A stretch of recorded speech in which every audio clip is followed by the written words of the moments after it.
All right, traders. So welcome back. It's been a minute since I did a weekly Forex cast. It's a lot going on this week, fundamentally. All right, this is NFP week. It's the first week of March, the first full week of March, at least. So it is NFP. We also have, we got the rate statement for Canadian dollar on Wednesday. We also have ECB conference as well on Thursday for the Euro. Powell is speaking. So I'm sure it's going to be a lot of talks, probably talking about rates and inflation. So expect some high volatility this week. And I'm going to cover the specific pairs that's on my watch list to see what we're looking at. All right. So as always, with the dollar index, all right, we can see the dollar has been chopping between this range. But if we look at this, when price had this fall from that level of supply, it found support right here at this level and then pulled back up, right? So now we're getting some rejection from that level. Always look to the left to go right. This is an area of resistance or supply. So this is where the dollar index came up to end last week. We see it formed a top and it closed the week bearish. So going into this week, I do like potential sales, continued bears on the dollar before NFP. So we'll see how things play out because we could see the dollar maybe pull back somewhere, but slightly hold and maybe give us another fall there. The yen index, the yen has been bearish overall, but we caught some nice sales on, I was able to catch some nice sales on like EJ and GJ. And I was anticipating once I saw price hold above this level of demand here on the yen, looking to the left, last time price was here, we had a big rise. So price did found a firm level of support there. All right, so if we look at this, it held, right? This is a correction. So on this pullback, I still like for the yen index to give us another up wave. All right, so with that, we could potentially see some of these yen pairs make another leg down. So I'm going to be covering some of those. All right, so real quick, looking at GU. So I was anticipating the dollar to continue bullish at first. And once I saw how they ended this week, like I was looking for price here on GU to come down and break below this level of structure, then maybe retest for another fall. But the way they closed here, right, to end the week, we could possibly see, this looking to the left, this is a level of demand, found firm support right there. So we could potentially see another bullish wave. Look at this price action, right? On this pullback, price could be setting up for another bullish wave. So I wouldn't be looking for any sales on this.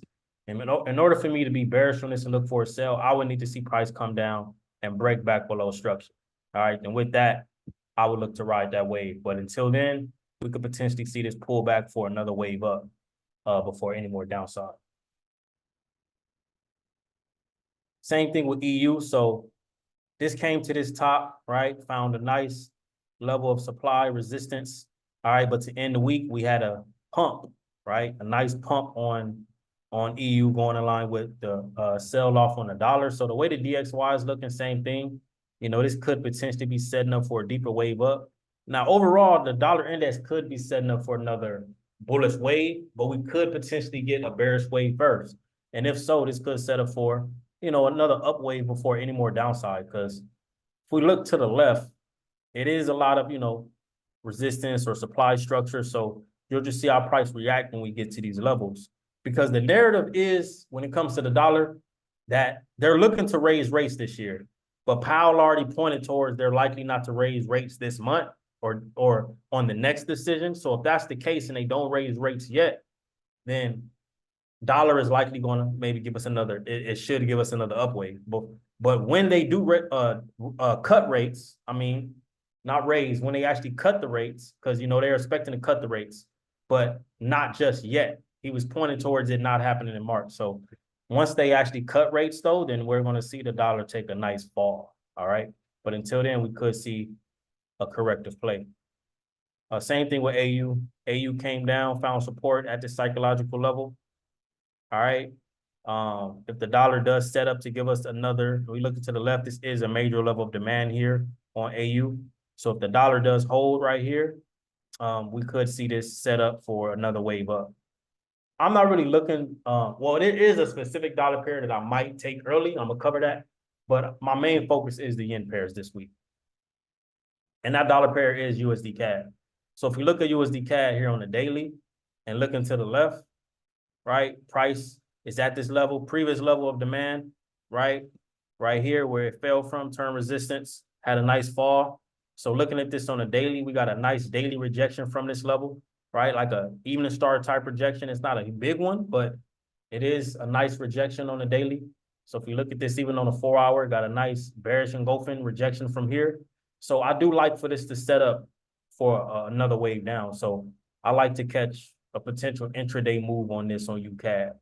All right, when the spreads calm down, I might actually look for an early entry on this and maybe take this down to 1.35, you know, a nice little intraday setup potentially from there, because I like how the daily is forming, right? So we could see this come really even further, maybe down towards here, towards support levels around 1.346 to 1.3.5 or 345, because it looking to the left, that is lining up with this major level of demand. So we could potentially see that set up for that move. And gold gave a crazy move. All right, I called this out in the Discord. Really, I sent this out too, though. I was saying after I saw this daily close above structure right here, I was anticipating price to retest and continue.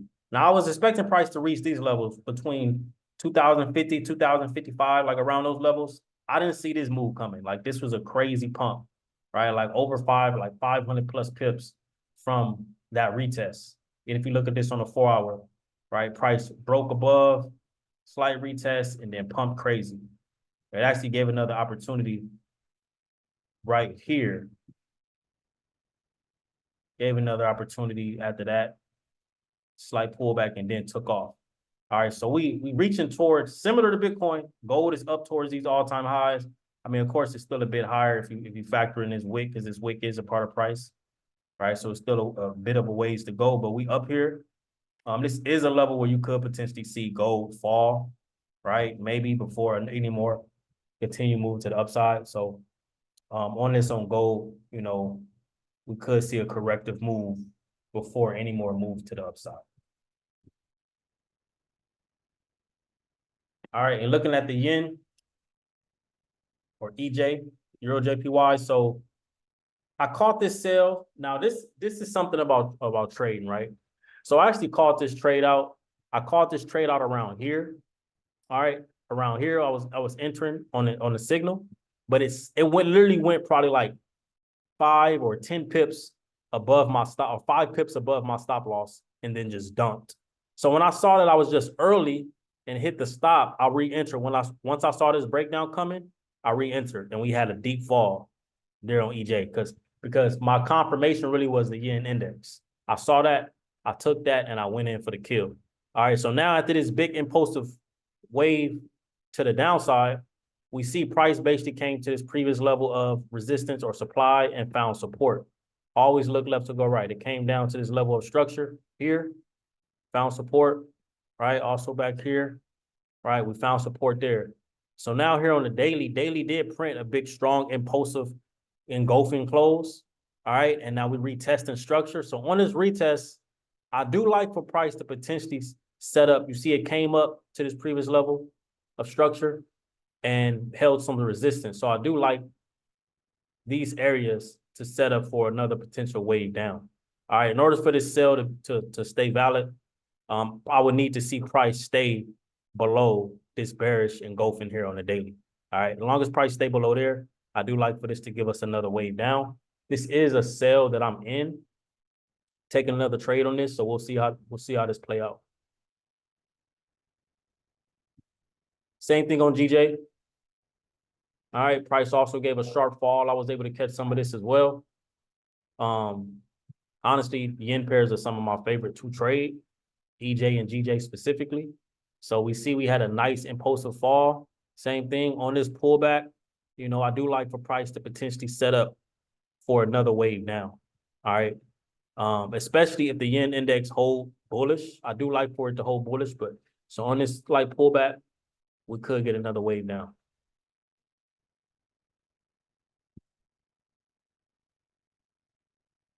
Same thing with UJ. So see here on the daily, strong rejection. You know, I'm not really looking to trade UJ, but I'm trading, I'm more so focused on EJ and GJ, but you can see here on the 4-hour, it did give a nice bearish impulse move down. So if it does give you a pullback, that pullback could be opportunity to catch another wave down. All right. So those are the pairs on my watch list. Be sure to tap in, like and subscribe. I appreciate the support. Tap into the free Telegram. Everything will be in the bio. If you are signed up with Sway Markets, remember, it is a competition going right now, where, you know, you can win a free $25,000. You can win $25,000. You know, they're giving out 50,000 in total with the synthetic indices. So a lot coming to Sway Market. So be sure to tap in with that. I keep y'all up to date in the Telegram and in the Discord with that as well. All right. So any signals or opportunities I see, I will send out to the Discord as well. All right. So let's catch these pips. Let's have a great March Madness. Really, let's turn up. Blessings.